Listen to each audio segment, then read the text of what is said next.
Last year Jackie release ಆಗಿ release film list ಅಲ್ಲೇ ಅತಿ ಹೆಚ್ಚು ಸೌಂಡ್ ಮಾಡಿತ್ತು. ಜಾಕಿ ರಿಲೀಸ್ ಸಕ್ಸಸ್ ನೋಡಿ ಖುಷಿ ಪಟ್ಟು KRG ಸ್ಟುಡಿಯೋಸ್ ಅವರು ಮಿಸ್ಅಂಡರ್ಸ್ಟ್ಯಾಂಡಿಂಗ್ ಬೇಡ ಅಂತ ಒಂದು ಪೋಸ್ಟ್ ಹಾಕಿದ್ರು.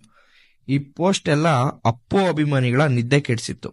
ಆದ್ರೆ ಕೊನೆಗೂ ಇವತ್ತು ಶಿವರಾತ್ರಿ ಹಬ್ಬದ ದಿನ ಎಲ್ಲ ಅಭಿಮಾನಿಗಳಿಗೂ ಒಂದು ಸಿಹಿ ಸುದ್ದಿ ಸಿಕ್ಕಿದೆ. ಅದು ಏನು ಅಂತ ಮುಂದೆ ನೋಡೋಣ.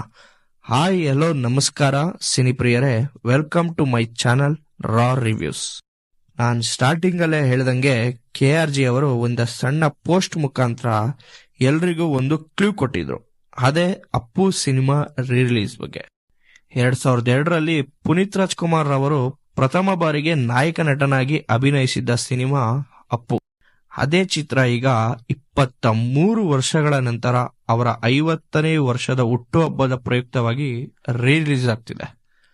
ಇದೇ ಮಾರ್ಚ್ 14ನೇ ತಾರೀಕು ನಿಮ್ಮ ಹತ್ತಿರದ ಚಿತ್ರಮಂದಿರಗಳಲ್ಲಿ ಸಿನಿಮಾ ಪ್ರದರ್ಶನ ಕಾಣಲಿದೆ.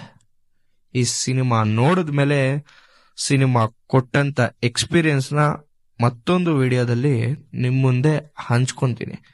ಮತ್ತೆ ಸಿಗೋಣ. ಈ ವಿಡಿಯೋನ ಯಾರ್ಯಾರು ನೋಡ್ತಿದ್ದೀರಾ ಎಲ್ಲರೂ ಸಬ್ಸ್ಕ್ರೈಬ್ ಮಾಡಿ, ಸಪೋರ್ಟ್ ಮಾಡಿ.